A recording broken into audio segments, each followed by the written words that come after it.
Dakle, za mene je poezija misao na kojoj se zadržim duže od 1 sekunde. S obzirom da je toliko mislim. Pa s obzirom da se to toliko proizvodi na sve strane. Tako. Ljudi kažu nema poezije nigde, nema. A zapravo ne može ni jedna reklama da uspe bez neke poezije. Naravno, sve je poezija. Ili neki da kažem, džingl u reklami ili bilo šta. Ne može da uspe bez neke poezije ili nečega. Naravno, zato što je sve poezija, da se složim sa svim mojim kolegama. Pored i sujeta, pored i kopanja po sebi i svega što podrazumeva. Rudarsko-monaški posao.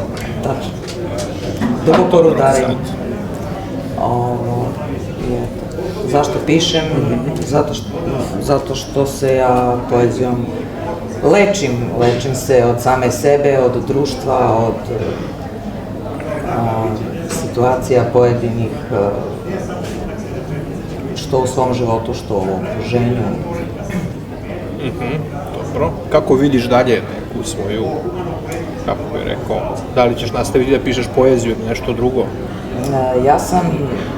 Ja sam prvenstveno dramski pisac i scenarista i ja želim da pišem svoje drame.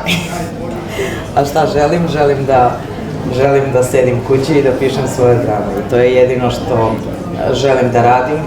Ali poezija je tu stvarno jedinstvena od svih tih, pišem ja i eseje i priče, ali poezija kada te uhvati, ona te ne pušta i zato je na poseban način volim. Jeste, to je najgora droga. Posle kad se skineš sa nje, onda kao šta, gde sam ja, šta je ovo? Da.